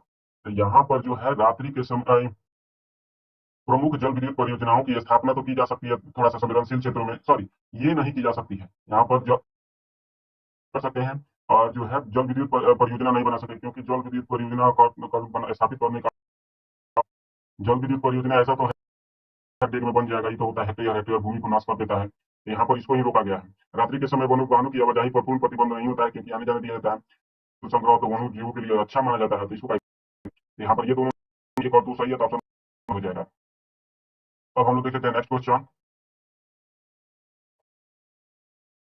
नेक्स्ट क्वेश्चन है ग्लोबल एनवायरनमेंट फैसिलिटी, क्या जी, ग्लोबल एनवायरनमेंट फैसिलिटी द्वारा निम्नलिखित में से कौन से कोषों को प्रबंधित प्रबंधित या प्रशासित किया जाता है। ग्लोबल एनवायरनमेंट फैसिलिटी द्वारा कौन से कोषों को प्रबंधित किया जाता है। तो यहाँ पर ऑप्शन नंबर ए है special climate change fund, least development countries fund, उसके बाद से एडोप्टेशन फंड। और क्या चुनना है जी, तो सही कथन का चयन करना है, सही उत्तर चुनिए। यहाँ पर ऑप्शन का तरीका क्या है जी, एलिमिनेशन मेथड लगने वाला है। तो यहाँ पर हम लोग देख लेते हैं, यहाँ पर स्पेशल क्लाइमेट चेंज फंड तो एकदम है, यह प्रशासित होता है। लिस्ट डेवलप्ड कंट्रीज फंड भी है, लेकिन एडेप्टेशन फंड की बात उस समय अभी नहीं की गई थी। ग्लोबल एनवायरनमेंट फैसिलिटी में एडेप्टेशन फंड की बात नहीं की गई थी। एक नंबर, दो नंबर सही है, लेकिन तीसरा गलत है, तो ऑप्शन नंबर ये तुरंत के तुरंत आ जाएगा। एडेप्टेशन फंड को तो सन 2001 में लाया गया था। ये जो फंड थे 1992 में ही जन्म ले लिए थे। ग्लोबल एनवायरनमेंट फंड जिसको जीईएफ बोलते हैं, ग्लोबल एनवायरनमेंट फैसिलिटी जिसको बोलते हैं, ये जो है 1992 में ही जन्म ले लिया था। लेकिन ये एडेप्टेशन फंड जो है सन 2001 में जन्मा है, तो इसीलिए इससे जुड़ा हुआ नहीं है। तो अब हम देखते हैं नेक्स्ट क्वेश्चन। वैश्विक तापन को कम करने हेतु, वैश्विक तापन को कम करने हेतु क्योटो प्रोटोकॉल के तहत उत्सर्जन नियंत्रण के लिए निम्नलिखित में से कौन सी ग्रीन हाउस गैसें शामिल की गई हैं। नियंत्रण के लिए कौन सी ग्रीन हाउस गैस हाउस शामिल की गई थी? यहाँ पर ऑप्शन नंबर है CO2, NO2, HFC, N2O, CH4। यहाँ पर क्या चुनना है जी? तो सही कथन का चयन करना है। और यहाँ पर दे रहा है उत्सर्जन नियंत्रण के लिए कार्य करता है जी। तो यहाँ पर जो हो जाएगा, यहाँ पर देख लीजिए कि ऑप्शन का तरीका कैसा दिया हुआ है। तो ऑप्शन का तरीका दिया हुआ है एलिमिनेशन मेथड लगने वाला, अर्थात हम लोग का एक भी आंसर क्वेश्चन गलत मिल गया तो हम लोग फटाक से आंसर निकाल लेंगे, क्योंकि सही पूछा गया, एक भी हम लोग को गलती मिल जाए तो फटाक से आंसर निकल जाएगा। यहाँ पर दे रखा है क्योटो प्रोटोकॉल के तहत CO2 को तो शामिल किया गया था, एकदम शामिल है। HFCs को शामिल किया गया है, N2O को भी शामिल किया गया है, CH4 को भी शामिल किया गया है, लेकिन जो है NO2 है, नाइट्रोजन ऑक्साइड है, इसको शामिल नहीं किया गया है। तो यहाँ पर दूसरा नंबर नहीं होगा। दूसरा नंबर कौन सा नहीं है जी? तो यहाँ पर दूसरा नंबर है, तो यह भी नहीं होगा। यहाँ पर भी दूसरा नंबर, यहाँ पर भी दूसरा नंबर, तो ऑप्शन नंबर निकल कर आ जाएगा हम लोग का सी। अब हम लोग देख लेते हैं नेक्स्ट क्वेश्चन। हाथियों के DNA आधारित अखिल भारतीय समकालिक हाथी अनुमान, अखिल भारतीय समकालिक हाथी अनुमान, जिसको SAI बोलते हैं, SAI के संदर्भ में कथनों पर विचार करना है। और कैसा विचार करना है जी? तो सही कथन पर विचार कर लेना है। और ये आंसर का तरीका क्या है? केवल एक दो दो तीन, एक तीन, एक दो तीन यहाँ पर दिया गया है। यहाँ पर जो है, यहाँ पर जो है कौन सा हो जाएगा जी? ये जो है यहाँ पर जो है भारत का पहला DNA आधारित समकालिक हाथी जनसंख्या अनुमान है। यह जो है पहला बार ऐसा किया गया सर, अनुमान किया गया। उसके बाद से इसी प्रोजेक्ट एलिफेंट के तहत WII द्वारा आयोजित किया गया था। इसकी वजह से भारत में जंगली एशियाई हाथी हिमालय के गिरिपदों, जंगली एशियाई जो हाथी है हिमालय के गिरिपदों, पश्चिमी और पूर्वी घाट सहित भूदृश्यों में पाए जाते हैं। तो यहाँ पर तीनों के तीन एकदम सही है। पहली परियोजना है, WII द्वारा संचालन किया जाता है, और ये तो पूरे भारत में ही हाथी तो पाए ही जाते हैं। ऑप्शन नंबर डी हो जाएगा। नेक्स्ट क्वेश्चन, है निम्नलिखित में से कौन सा कथन जनसंख्या वृद्धि और विकास के माल्थसवादी दृष्टिकोण का सर्वोत्तम वर्णन है? जनसंख्या वृद्धि विकास के लिए माल्थसवादी दृष्टिकोण का सर्वोत्तम वर्णन है जी। तो माल्थसवादी सिद्धांत क्या कहता है जी? तो आप लोगों ने माल्थसवाद के संदर्भ में देखा होगा, जो जनसंख्या है गुणात्मक बढ़ती है, जबकि खाद्य पदार्थ या फिर संसाधन जो है योगात्मक बढ़ते हैं। तो यहाँ पर तेरा जनसंख्या वृद्धि संभाव्य रूप से चर घातांकीय होती है, जबकि संसाधनों की वृद्धि रैखिक रूप से होती है। अब आगे पढ़ने की जरूरत ही नहीं है, हम लोगों ने माल्थस सिद्धांत को पहले ही पढ़ लिया है। कि हमने क्या बोला था, गुणात्मक रूप से मतलब कि मल्टीप्लाई करके बढ़ती है। हम लोग की जनसंख्या कैसे बढ़ती है? जैसे 1 गुणे 2 गुणे 3 गुणे 4 गुणे ऐसे बढ़ती है। जबकि संसाधन कैसे बढ़ते हैं? 1 + 2 + 3 + 4 ऐसे होते हैं। ये उसी को यहाँ पर गुणा को ही चर घातांकीय कहा जाता है, गुणा को ही। और संसाधन की वृद्धि रैखिक मतलब कि 1 + 2 + 3 + 4 ऐसे होती है। यहाँ पर एक ही नंबर सही हो जाएगा, आगे पढ़ने की जरूरत भी नहीं पड़ेगी। माल्थसवाद तो काफी प्रचलित है। माल्थस जनसंख्या को लेकर सबसे पहले चिंता जाहिर करने वालों में यही थे। उसके बाद से खनिज संसाधनों के संदर्भ में विचार करना है। खनिज संसाधनों के संदर्भ में विचार करना, कैसा विचार करना है? तो कथन पर विचार कर लेना है। यहाँ पर तेरा खेतड़ी और भीलवाड़ा तांबे की खानों के लिए प्रसिद्ध है। खेतड़ी और भीलवाड़ा जो है तांबे की खानों के लिए प्रसिद्ध है जी। उसके बाद से है अमरकंटक कोरापुट बॉक्साइट के लिए प्रसिद्ध है। क्या बदनाम है कहिए इसको? यहाँ पर जो है खेतड़ी और भीलवाड़ा तांबे के लिए बदनाम है, एकदम सही है। और अमरकंटक कोरापुट बॉक्साइट के लिए बदनाम है, तो एकदम सही है। दोनों के दोनों सही है, तो ऑप्शन नंबर सी सही हो जाएगा। अब हम देख लेते हैं नेक्स्ट क्वेश्चन। निम्नलिखित पीएम धन धान्य कृषि योजना परिकल्पित किया गया है। पीएम धन धान्य कृषि योजना, तो यहाँ पर ऑप्शन नंबर ए है। यहाँ पर धन धान्य कृषि योजना के संदर्भ में दे रहा है केवल फसल के लिए स्वतंत्र इनपुट सब्सिडी हेतु, इसकी वजह से राज्य विशिष्ट खरीद आधारित हस्तक्षेप हेतु, केवल कृषि स्टार्टअप के लिए क्रेडिट गारंटी योजना हेतु, उसके बाद एकीकृत मंच जो कृषि से संबंधित कई योजनाओं को समाहित करता है। तो यहाँ पर जो है ऑप्शन नंबर डी जो है एकदम सही होगा। पीएम धन धान्य कृषि योजना जो है कृषि से संबंधित योजनाओं को कई सारी योजनाओं को एक साथ में समाहित कर देता। पहले क्या होता था जी? तो किसान से जुड़ा ये योजना वो योजना ऐसे अलग अलग छोटी छोटी योजनाएं थी, उनमें से कई सारी योजनाओं को मिलाकर एक को बना दिया गया, जिसका नाम है पीएम धन धान्य कृषि योजना। अब हम लोग देख लेते हैं नेक्स्ट क्वेश्चन। इसको किसानों के लिए शुरू की गई सबसे बड़ी योजना माना जाता है अब तक का, क्योंकि कई सारी योजनाओं को इसने समाहित कर लिया अपने आप में, और सबको एकीकृत लाभों को जो भी लाभ दिया था किसानों को, उसको एकीकृत कर लिया है इसने। अब हम लोग देख लेते हैं ओजोन परत के संदर्भ में विचार करना है। और क्या विचार करना है? तो सही कथन पर विचार कर लेना है। और यहाँ पर सही कथन यहाँ पर भी दे रहा है कि उपयुक्त में कितने सही है, लेकिन ये बात है, कुछ भी कहा जाए लेकिन एलिमिनेशन मेथड दिया है तो हम लोग आंसर निकाल सकते हैं। यहाँ पर दे रहा है ऊपरी थोक मंडल में विद्यमान ओजोन परत हानिकारक यूवी पराबैंगनी किरण के विरुद्ध सुरक्षात्मक कार्य करती है, सुरक्षात्मक परत के रूप में। उसके बाद से है ध्रुवीय समताप मंडलीय मेघ जो है ओजोन क्षेत्र के प्रसार को रोकते हैं। उसके बाद से ओजोन परत की मोटाई का मापन डॉप्सन इकाई में किया जाता है। एक नंबर तो एकदम सही है। आप लोगों ने ओजोन के संदर्भ में तो हजारों बार पढ़ा होगा, 10वां क्लास से 8वां क्लास से शुरू हो जाता है कि पृथ्वी जो है पृथ्वी का एक सुरक्षा कवच है जिसका नाम है ओजोन परत, यह जो है पृथ्वी की रक्षा करती है किससे जी? यूवी से। बार बार पढ़ा होगा इसको। लेकिन जो दूसरा नंबर दे रहा है कि ध्रुवीय क्षेत्रों का जो समताप मंडलीय मेघ ओजोन क्षेत्र मेघ जो है समताप मंडलीय मेघ जो ओजोन क्षेत्र के प्रसार को रोकता है, तो एकदम सारा समय बनती है। जैसे ही ध्रुवीय क्षेत्र में मेघ बनता है, समताप मंडलीय क्षेत्र को बढ़ा देता है। इसलिए तो कहते हैं कि वसंत ऋतु में सर्वाधिक चौड़ाई बढ़ जाती है छिद्र की। जो अंटार्कटिक और अंटार्कटिक क्षेत्र में जो ओजोन छिद्र बनता है काफी विशाल क्षेत्र में, वो काफी बढ़ जाता है। कब जीते? बसंत ऋतु में। क्यों जीते? क्योंकि समताप मंडल में मेघ बनने लगते हैं। तो दूसरा नंबर तो सरासर बनती है। तीसरा नंबर तेरा इसकी मोटाई ऑप्शन यूनिट में एकदम सही है। ओजोन की मोटाई को ऑप्शन यूनिट में ही मापते हैं, तो ऑप्शन नंबर 1 और 3 सही है, तो ऑप्शन नंबर सी हो जाएगा। नेक्स्ट क्वेश्चन, निम्नलिखित में से जनसंख्या के कौन सा मानदंड उनके सामाजिक आर्थिक विकास का सूचकांक है? जनसंख्या के मानदंड जो आर्थिक विकास के सूचकांक, साक्षरता दर, व्यावसायिक संरचना, उसके बाद से है ग्रामीण शहरी संगठन। तो यहाँ पर सब जो है विकास को संदर्भित करता है। जहां पर साक्षरता दर अधिक होगी, समृद्ध आर्थिक विकास बढ़ जाएगा, व्यावसायिक संरचना खुद की मजबूत होगी तो भी बढ़ेगा, ग्रामीण शहरी संगठन, ग्रामीण से शहरों की तरफ जनसंख्या जाती है और शहरों का क्षेत्र बढ़ते जाता है, विकास होते जाता है। यहाँ पर तीनों के तीनों सही, तो ऑप्शन नंबर डी हो जाएगा। अब हम लोग देखते हैं नेक्स्ट क्वेश्चन। भारत में अवशिष्ट न्यूनीकरण सर्किल, जिसको WMC कार्यक्रम के संबंध में निम्नलिखित कथनों पर विचार कीजिए। WMC कार्यक्रम के संबंध में विचार करना है। और कैसा विचार करना है जी? तो यहाँ पर तेरा इसका उद्देश्य लघु उद्योगों से होने वाले प्रदूषण को रोकना है। इसको जी लघु उद्योगों से होने वाले प्रदूषण को रोकना है। इसके बाद से इसका कार्यान्वयन राष्ट्रीय उत्पादकता परिषद द्वारा किया जा रहा है, राष्ट्रीय उत्पादकता परिषद। इसके बाद से इसे विश्व बैंक द्वारा सहायता प्रदान की जा रही है। यहाँ पर जो है विश्व बैंक इसको सहायता प्रदान करेगा जी। यहाँ पर सही कथन का चयन करना है। तो यहाँ पर तीनों के तीनों सही है। लघु उद्योगों से होने वाले प्रदूषण को रोकना है। अभी तक जितना भी बड़े उद्योग थे उस पर रोकने के लिए कई सारे कार्यक्रम किए गए थे, लेकिन यह पहली बार है जब अवशिष्ट न्यूनीकरण सर्किल का निर्माण किया गया छोटे उद्योगों से प्रदूषण को कम करने के लिए। ऐसे कि अब देखा जा रहा था कि बड़े उद्योगों को तो कैप लगाकर, मतलब कि उत्पादन की संरचना को परिवर्तन करके हम लोग काम कर सकते हैं, लेकिन छोटे उद्योग सबसे ज्यादा प्रदूषण देखा जाए एक तरह से, तो ये जितने उद्योग होते हैं, लघु उद्योग होते हैं, ये सबसे ज्यादा प्रदूषण में योगदान करते हैं। तो इसीलिए इन पर भी नियंत्रण लगाने के लिए इसको WMC को शुरू किया गया है। और इसका राष्ट्रीय उत्पादकता परिषद द्वारा किया जाए, इसका कार्यान्वयन एकदम सही है। इसे विश्व बैंक की सहायता प्राप्त है, एकदम सही है। तीनों के तीनों सही है, तो ऑप्शन नंबर सी हो जाएगा। अब हम लोग देख लेते हैं नेक्स्ट क्वेश्चन। निम्नलिखित में से कौन सा या से संगठन खनिजों के अन्वेषण में संलग्न है? खनिजों के अन्वेषण में संलग्न है। यहाँ पर अर्थात चुनना है जी, तो सही कथन का चयन करना है खनिजों के अन्वेषण में। यहाँ पर तेरा भारतीय भूवैज्ञानिक सर्वेक्षण, जिसको GSI, उसके बाद से तेल एवं प्राकृतिक गैस आयोग, जिसको ONGC कहते हैं, राष्ट्रीय खनिज विकास निगम NMDC कहते हैं, और इसके बाद से NPCI, तो यह हर किसी को पता है, nuclear power corporation of India. तो यहाँ पर जो है एक नंबर तो एकदम सही है, खनिजों का अन्वेषण करता है भूवैज्ञानिक सर्वेक्षण।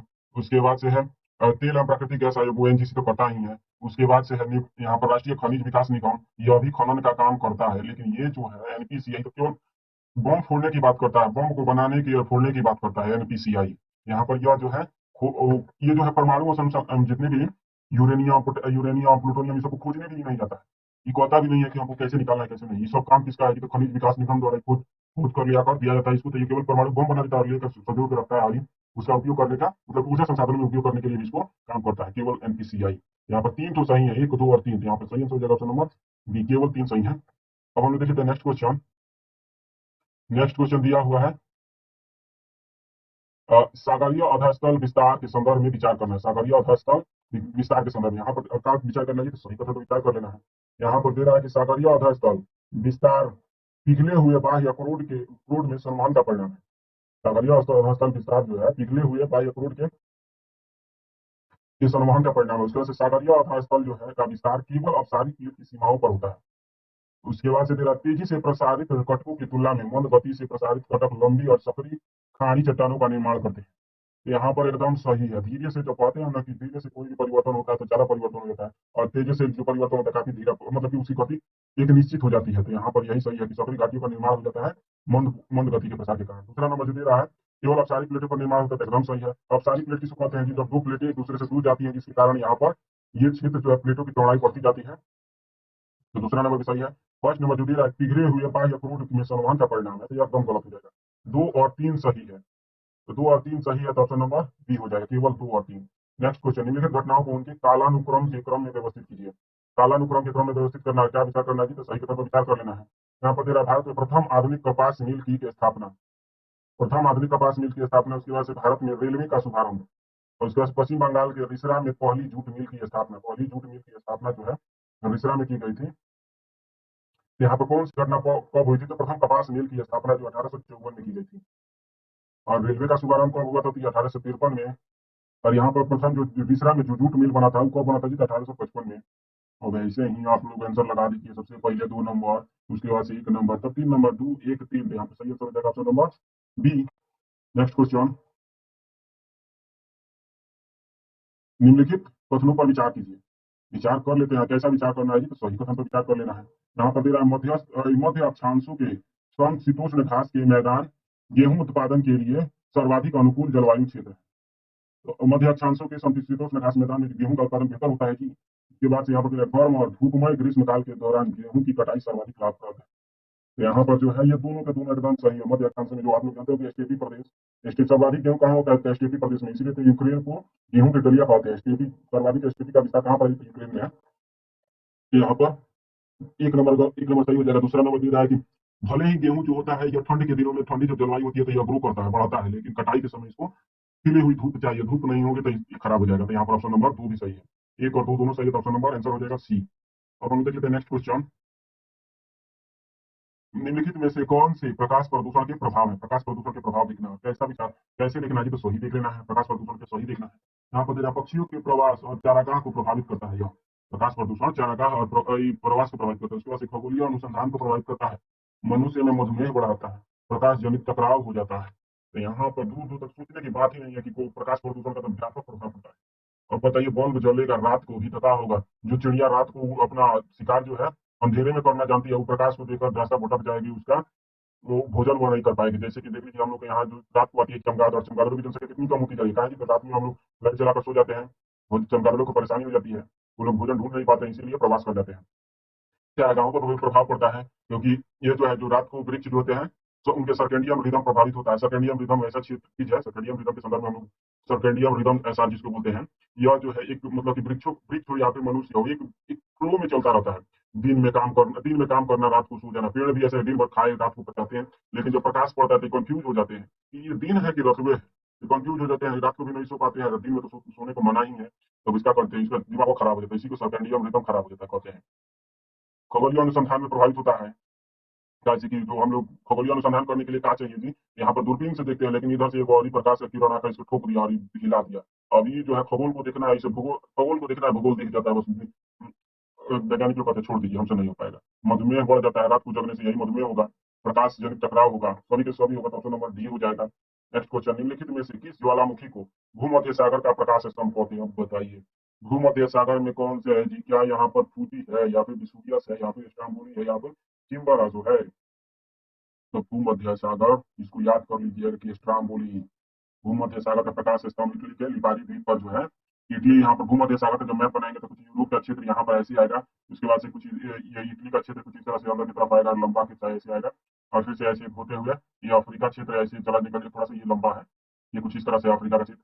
तो यहाँ पर इटली का लिपारी द्वीप पर है यह माउंट स्ट्रामबोली। और जब यहाँ से जहाज गुजरते हैं तो हमेशा डलते रहता है कि अपना दिशा भी पहले से लेकर आज तक से लेकर मतलब शुरू से ही, प्राचीन काल से ही देख और व्यापारी जो कर देते थे कि हाँ अच्छा ठीक है, वही रास्ते पर है।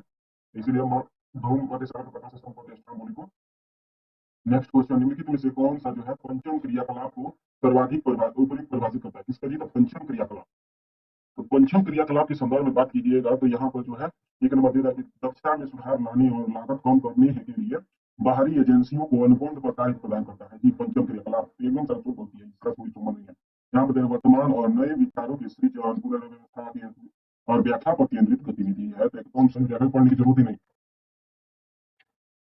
जो पंचम क्रियाशील गतिविधि है, क्रियाकलाप है, यह का अनुसंधान विकास मतलब हर क्षेत्र में भारत को आगे बढ़ाने के लिए प्रयास करता है। और देख लेते हैं नेक्स्ट क्वेश्चन, निम्नलिखित कथनों में से कौन सा से सर्वाधिक दीप्ति मंदकता का पद का सर्वोत्तम वर्णन करता है? दीप्ति मंदकता का जी, तो सार्वत्रिक दीप्ति मंदकता का वर्णन है। सार्वत्रिक दीप्ति मंदकता जो है, यहाँ पर जो है यह पृथ्वी के वायुमंडल में पहुंचने वाले सौर विकिरण की मात्रा को कम करने की प्रक्रिया है, जिससे दुनिया भर के तापमान में गिरावट आती है। यहाँ पर आगे पढ़ने की दीप्ति मंदकता यही है, कम करने के। दीप्ति मंदकता किसको कहते हैं? तो पृथ्वी जो है यहाँ पर कह रहा है कि बड़ा गर्मी कर रहा है, सूरज का किरण बहुत ज्यादा आ रहा है, तो बहुत सारे उपाय वैज्ञानिकों ने सोचा है, इसमें से एक सोच लिया कि दीप्ति मंदकता प्रयास। मतलब इसमें क्या किया जाएगा, वायुमंडल में ऐसे कणों को विस्तारित कर दिया जाए, आईना लगा दिया जाए, चाहे कोई ऐसे कण विकसित कर दिया जैसे कि एरोसोल हो या फिर शीशा हो, कुछ भी ऐसा लगा दिया जाए जैसे कि जिससे कि यहाँ से चलने वाली जो सौर किरणें आए यहाँ पर टकराएं और तुरंत वापस निकल जाए, पृथ्वी पर न पहुंचे। पृथ्वी पर पहुंचेंगे ही नहीं, उसमें सारा का सारा अंतरिक्ष में पुनः स्थानांतरित हो जाएगा, तो पृथ्वी गर्म नहीं होगा। तो यही प्रक्रिया है। दुनिया भर में तापमान में गिरावट करने के लिए, ग्लोबल वार्मिंग से बचने के लिए इसका उपयोग किया जाता है। नेक्स्ट क्वेश्चन है, निम्नलिखित कथनों पर विचार कीजिए। विचार कर लेते हैं, लेकिन विचार हम लोग तभी करेंगे जब पता होगी सही विचार करना की गलती। हम लोग पता चल गया कि सही विचार करना है। और तरीका क्या है जी, एलिमिनेशन मेथड लगने वाला है। लेकिन देख लेते हैं, यहाँ पर मेरा हिंदू कुश हिमालय क्षेत्र में केवल 5 देशों में है विस्तृत। अब बताइए, हिंदू कुश हिमालय जो केवल 5 देशों में विस्तृत है। उसके बाद से रॉकी पर्वत श्रृंखला केवल 3 देशों में विस्तारित है। रॉकी पर्वत श्रृंखला देख लीजिए कहाँ पर है। एंडीज पर्वत श्रृंखला केवल 4 देशों में, तो सारा स्कोर मतलब केवल केवल जौहर की पुड़िया, केवल जौहर की पुड़िया, केवल जौहर की पुड़िया। बताइए, हिंदू कुश पर्वत जो हिमालय के साथ साथ चीन में है, भारत में है, नेपाल में भी है, थोड़ा सा क्षेत्र पड़ जाता है। उसकी वजह से पाकिस्तान में है, ये है, अफगानिस्तान में है, ये है, उसके बाद से तजाकिस्तान है, तुर्कमेनिस्तान है। तो इस सब में पड़ जाता है। इतना 9 देश में पड़ता है हिंदू कुश हिमालय, और को 3 को 5 को। उसके बाद से है रॉकी पर्वत श्रृंखला, केवल 3 देश में पड़ता है। तो रॉकी पर्वत श्रृंखला अब कहाँ है जी का, ये है जो है उत्तर अमेरिका में पड़ता है। तो यह लग सकता है कि अब केवल 3 देशों में पड़ता है, लेकिन वास्तव में इसका विस्तार जो है यहाँ पर, यह जो है केवल 2 देशों में विस्तारित है। कौन कौन सा जी, तो कनाडा और यूएसए में विस्तारित है। ये मैक्सिको में नहीं गया हुआ है। कुछ यहाँ तक ही समाप्त हो जाता है रॉकी पर्वत श्रृंखला उत्तरी अमेरिका का। यहाँ पर 2 देशों में होना चाहिए था, ये कम कर दिया, ज्यादा कर दिया, तो 2 होना चाहिए था, 3 नहीं। यहाँ पर एंडीज पर्वत श्रृंखला केवल 4 देशों में विस्तारित है जी। तो एंडीज के संदर्भ में कहाँ पर है जी, तो दक्षिण अमेरिका में है। यह कहा है जी, तो एंडीज की जो बात करेंगे तो कहाँ पर है जी, तो यह दक्षिण अमेरिका में। कुछ इस तरह मैप बनाएंगे तो हम इसको विस्तारित रूप से देख लेते हैं, कुछ कैसा है दक्षिण अमेरिका का मैप। कुछ इसी तरह से बना सकते हैं, थोड़ा साफ नहीं हुआ फिर नहीं है, कुछ बनाते हैं तो कुछ अच्छा बनाते हैं। गलत बताने का तात्पर्य यही कहा जाता है जी। तो यहाँ पर कुछ इस तरह से है हम लोग का जो दक्षिण अमेरिकी मैप है, कुछ इस तरह से है। तो इसका इंडीज जो है पहले दक्षिण तक नहीं, मतलब चिली के यहाँ तक फैली हुई है। ये कौन कौन सा देश आ जाएंगे जी, तो इसमें जो है कोलंबिया भी आ जाए, कोलंबिया यहाँ पर है। उसके बाद से इक्वेडोर यहाँ पर है, पेरू है यहाँ पर, इसके बाद से बोलीविया है, चिली है, अर्जेंटीना में भी यहाँ पर जो अर्जेंटीना इसे सीमा साझा करता है, 4 5 6 देश शामिल है इसमें। तो यहाँ पर 6 देश शामिल है। ब्राजील में भी थोड़ा सा क्षेत्र आ जाता है, 7 देश है। और यहाँ पर वेनेजुएला में भी है, ये जो है वेनेजुएला से भी यहाँ पर सटा हुआ है। इतना सारा देश से शामिल है, केवल 4 देश, तो गलत हो जाएगा, 100 का 100 गलत है। ऑप्शन नंबर डी हो जाएगा। नेक्स्ट क्वेश्चन, भूकंप के संदर्भ में भूगर्भिक तरंगों और धरातलीय तरंगों से संबंधित कथनों पर विचार करना है। भूगर्भिक तरंगों और धरातलीय तरंगों से संबंधित विचार करना, कैसा विचार करेंगे, तो सही कथन पर विचार कर लेंगे। तो देख लेते हैं, सही कथन पर विचार कर लेते हैं। यहाँ पर देख रहे हैं कि एलिमिनेशन मेथड लगने वाला है। सबसे पहले एलिमिनेशन मेथड देख लीजिए, दाम खुल रही है। यहाँ पर भूगर्भिक तरंगे उद्गम केंद्र पर उत्पन्न होती हैं और सभी दिशाओं में आगे बढ़ती हैं। उसके बाद से धरातलीय तरंगे भूगर्भिक तरंगों की तुलना में अधिक विनाशकारी होती हैं। धरातलीय तरंगे, इसके बाद से अधिक सघन पदार्थ में तरंगों का वेग अधिक होता है।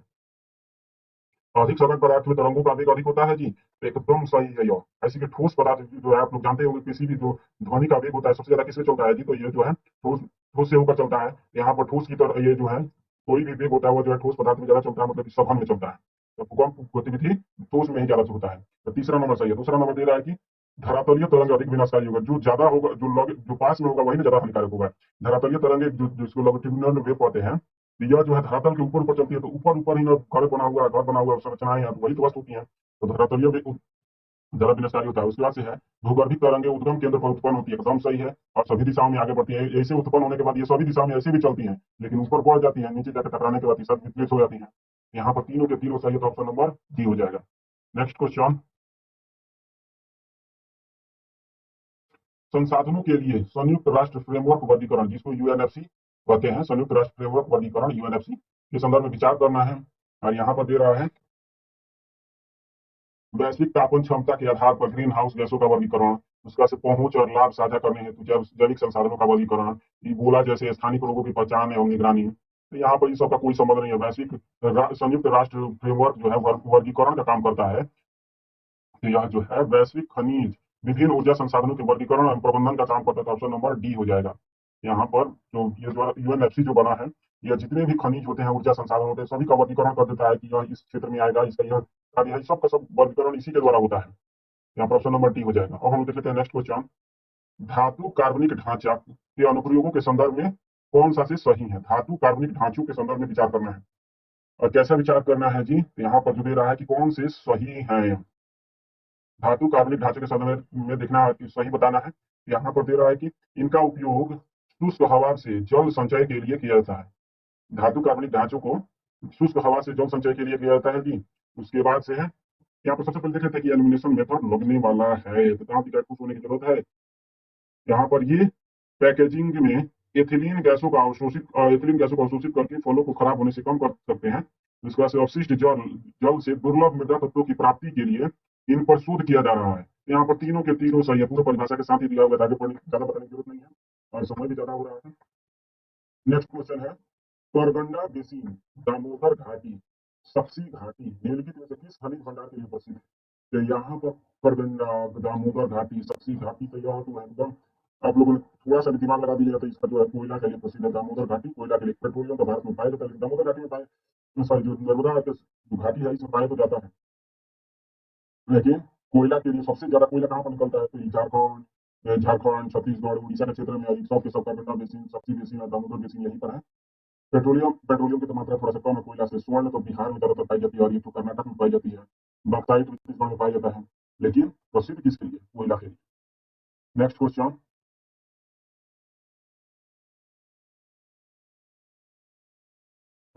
अरब सागर मिनी वर्म पूल के संदर्भ में निम्नलिखित कथनों पर विचार कीजिए। मिनी वर्म पूल के संदर्भ में, अरब सागर मिनी वर्म पूल के संदर्भ में विचार करना है। तो यहाँ पर दे रहा है, सबसे पहले देखते हैं इतना सारा है तो ऑप्शन का तरीका देख लेते हैं। ये ऑप्शन का तरीका क्या है जी, तो यहाँ पर है केवल एक, केवल दो, सभी तीन, कोई नहीं। तो देख लेते हैं हम लोग मिनी वर्म पूल का संबंध किससे है जी। तो यह जो है आंध्र प्रदेश के तट के निकट बंगाल की खाड़ी में उत्पन्न होता है। और इसके बाद से यह भारतीय ग्रीष्मकालीन मानसून की शुरुआत से पहले समुद्र की सतह को ठंडा करता है, समुद्र की सतह को यहाँ पर ठंडा करता है। यहाँ पर आंध्र तट की बात करता है। वर्म पूल की विशेषता, समुद्र की सतह का तापमान अत्यधिक कम होना है। तो इसकी विशेषता को बता रहा है कि समुद्र की सतह का तापमान कम होना है। सबसे पहले यह ध्यान दीजिए, यही बात कर रहा है अरब सागर मिनी वर्म पूल। तो अरब सागर की बात कर रहा था, आंध्र तट कहाँ पर आता था, बंगाल की खाड़ी में आता था। तो इसका संबंध कहाँ से होगा जी, बंगाल की खाड़ी मिनी वर्म पूल जैसा कुछ दिया होगा तो आंध्र तट की बात करते हैं हम लोग। उसके बाद से यहाँ पर दे रहा है कि ठंड। अब यहाँ पर देखिए वार्म शब्द लगा हुआ है, वार्म मतलब गर्म, और यहाँ पर बात कर रहा है कि ठंडा सतह, ठंडा सतह को बात करते हैं, कैसे सही हो जाएगा। और यहाँ पर भी अत्यधिक कम होना है, तापमान कम होना है, आपको गर्माई और ठंडाई, कैसे सब पास में आएगा। तीनों का तीनों गलत, ऑप्शन नंबर डी हो जाएगा, कोई भी सही नहीं है।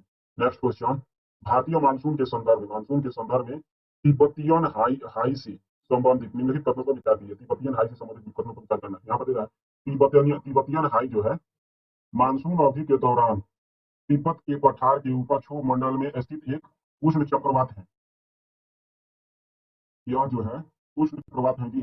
उसके बाद से दे रहा है कि तिब्बतियन हाई पश्चिम की ओर खिसकने से मानसून का विस्तार पाकिस्तान तक और चरम मामलों में उत्तरी ईरान तक हो जाता है। तो ये कथन का चयन करना है। तो यहाँ पर मानसून हाई जो है, तिब्बतियन हाई, दोनों का दोनों सही है, एकदम पूरे परिभाषा के साथ लिखा हुआ है। मानसून की अवधि के दौरान ही होता है, क्षोभ मंडल में स्थित एक उष्ण कटिबंधीय चक्रवात होता है। यही जो है कि मानसून हाई, जब आप लोग बात देखेंगे कि जो यहाँ पर तिब्बत में कुछ भारत का मैप बना लीजिए तो इसको समझने का प्रयास करते हैं, क्योंकि बहुत जरूरी है इसको समझ लेना। तिब्बतियन हाई जो है काफी कंफ्यूज कर देता है दिमाग को। हम केवल उत्तरी भारत को बनाएंगे हम लोग, ज्यादा बनाने की जरूरत नहीं है। तो कुछ तिब्बत कुछ इस तरह से, यहाँ से ये सबका सब तिब्बत का क्षेत्र है। तो ये तिब्बत के क्षेत्र में क्या है कि केवल पठार है, बर्फ है, और उसके बाद से पठार जैसे ठोस भूमि है। तो यहाँ पर क्या होता है, थोड़ा सा भी तापमान बढ़ेगा तो क्या होगा, यहाँ पर समुद्र की लहरें तक पहुंचेंगे नहीं कि जो कि इसको ठंडा करती, क्या हो जाता है, भले ही उत्तर की तरफ है लेकिन क्या होता है, बहुत तेजी से गर्म हो जाता है। बहुत तेजी से जब यह गर्म होता है तो यहाँ पर एक जो ऊपरी वायुमंडल में है, जिसके पूर्व मंडल में एक चक्रवात का उत्पन्न अपने आप से हो जाता है। चक्रवात उत्पन्न हो जाता है, भारत में मानसून आया होता है। भारत में इस समय मानसून आया होता है तो क्या होता है, यह भी पश्चिम की तरफ आगे बढ़ जाता है और यहाँ पर थोड़ा बहुत बारिश लेकर चला जाता है। और यहाँ से, और जब यह जितना इधर बढ़ता है, इधर पाकिस्तान और ईरान की तरफ मानसून को लेकर चला जाता है। तो यहाँ पर यह दोनों का दोनों सही है, तो ऑप्शन नंबर सी सही हो जाएगा, एक और दो दोनों। अब हम देखते हैं नेक्स्ट क्वेश्चन। यहाँ पर दे रहा है निम्नलिखित में से कौन सा एंटी ग्रीन हाउस प्रभाव में योगदान दे सकते हैं, एंटी ग्रीन हाउस प्रभाव में योगदान दे सकते हैं। यहाँ पर दे रहा है ज्वालामुखी राख, स्ट्रेटोस्फेरिक सल्फर एयरसोल, उसके बाद हाइड्रोफ्लोरोकार्बन जिसको एचएफसी बोलते हैं। हर्षों की कथन का चयन कर लेना है और सही उत्तर का चयन चुन लेना है। यहाँ पर दे रहा है केवल एक दो, एक एलिमिनेशन मेथड लगने वाला है तो फिर भी हम लोग देख लेते हैं। एंटी ग्रीन हाउस प्रभाव, ज्वालामुखी राख एकदम सही है। एंटी ग्रीन हाउस प्रभाव मतलब क्या होता है, एंटी मतलब विपरीत, ग्रीन हाउस प्रभाव मतलब कि जो गर्मी है रोकने का काम करता है। तो आप लोग को लगे कि ज्वालामुखी राख कैसे गर्मी को कम कर देगा, तो एक तरफ से देखिए पृथ्वी है यहाँ पर ज्वालामुखी उद्गार हुआ, राख जो है पृथ्वी के ऊपरी वायुमंडल में पहुंचा, यहाँ पर छा गया, बस सूरज की किरणें जब आएंगी राख पर पड़ेंगी, राख होकर बाहर भाग जाएंगे, मतलब कि वापस चले जाएंगे, तो जिसके कारण यहाँ पर पृथ्वी पर सूरज की किरणें पड़ेंगे नहीं, प्रत्यक्ष रूप से तापमान कम रहेगा। दूसरा नंबर स्ट्रेटोस्फेरिक सल्फर एरोसोल की बात अभी थोड़ी देर पहले ही बोले हैं कि जैसे कृत्रिम रूप से एरोसोल फैलाने की बात की जा रही है कि वायुयान से ले जाइए और यहाँ पर एरोसोल फैला दीजिए, एरोसोल फैल जाएगा, सूरज की किरणें जब आएंगे इस पर पड़ेंगे, यह जो है इसको परावर्तित कर देगा, पृथ्वी ठंडा रह जाएगा। यह भी एकदम सही है, लेकिन जो हो रहा है एसएफसी जो जहर की पुड़िया है, यह जो है CO2 की तुलना में 300 गुना अधिक शक्तिशाली होता है। इसमें अभी तक ग्लोबल ग्लोबल वार्मिंग बढ़ाने में, मतलब कि एक बहुत ज्यादा गर्मी बढ़ाने में योगदान जो है एचएफसी का, इसीलिए तो अब जो कि गाली संशोधन हुआ 2016 में एचएफसी को भी समाप्त कर देने की बात की गई है। रेफ्रिजरेटर में अब तक का उपयोग होता है, तो एचएफसी का प्रयोग होता है, पहले सीएफसी का प्रयोग होता था 2016 तक, अब सॉरी 19 जो मॉन्ट्रियल प्रोटोकॉल हुआ था उसके बाद से एचएफसी पर आया गया। अब एचएफसी को 2016 में कह दिया कि एचएफसी को भी समाप्त कर देना है, जहाँ पर अब नाइट्रोजन के ऑक्साइड की तरफ स्थानांतरित करना है, वहां पर भी तो थोड़ा सा गर्मी होता ही है, लेकिन एचएफसी से बहुत कम। तो यहाँ पर तीसरा नंबर गलत हो जाएगा, एक और दो सही, option number A. Next question, next question जो है नागरिक नागरिक पंजीकरण प्रणाली के संदर्भ में विचार करना है। नागरिक पंजीकरण प्रणाली के संदर्भ में विचार करना है, कह रहा है यह जन्म और मृत्यु रजिस्ट्रीकरण अधिनियम 1969 द्वारा शासित है। नागरिक नागरिक पंजीकरण जो है जन्म और मृत्यु रजिस्ट्रीकरण अधिनियम 1969 के तहत, उसके बाद से दे रहा है कि यहाँ पर सबसे पहले ऑप्शन देख लीजिए कैसा दिया हुआ है, सही कथन पूछा गया है, और यहाँ पर जो है एलिमिनेशन मेथड लगने वाला है। यहाँ पर देख लीजिए एलिमिनेशन मेथड लगने वाला, तो आंसर पहले क्वेश्चन देख लेते हैं। यहाँ पर जन्म और मृत्यु रजिस्ट्रीकरण अधिनियम 1969 द्वारा शासित होता है जी। उसके बाद से है हालिया संशोधन ने राष्ट्रीय स्तर पर डिजिटल पंजीकरण के प्रावधानों को हटा दिया। अब बताइए डिजिटल पंजीकरण हटाए, इस समय कह रहा है कि हटा दिया गया है, और पहले डिजिटल पंजीकरण होता था। इस वजह से CRS जन्म मृत्यु और मृत्यु जन्म का रिकॉर्ड रखता है, जबकि विवाह एवं तलाक को शामिल नहीं करता है। तो एकदम सही है, मृत्यु और जन्म से ही संबंधित रखता है, तलाक विवाह से कोई मतलब नहीं रखता।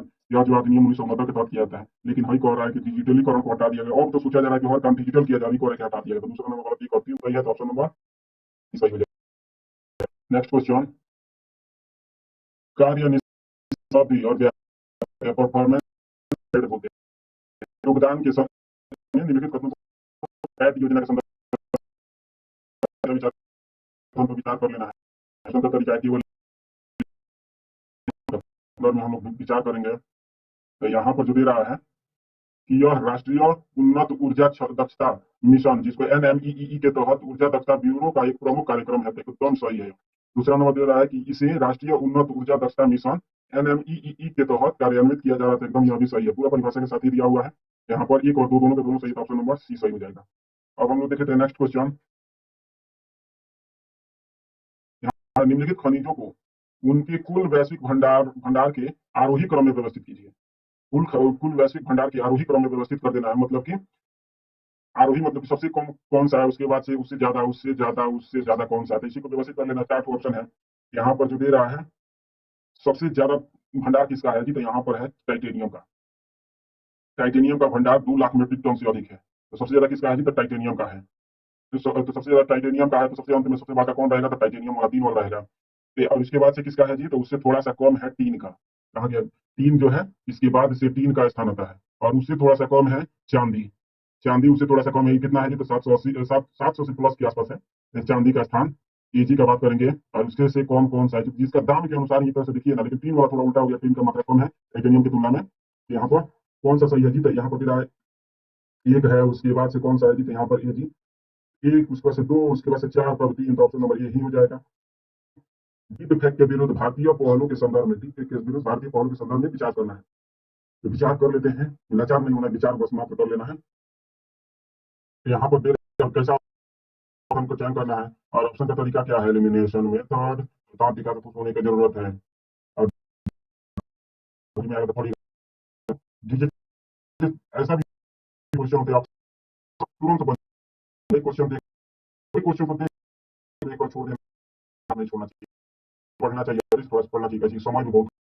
डिजिटल अधिनियम 2023 के बिना डेटा के दंड का प्रावधान के लिए काम करता है। उसके बाद से है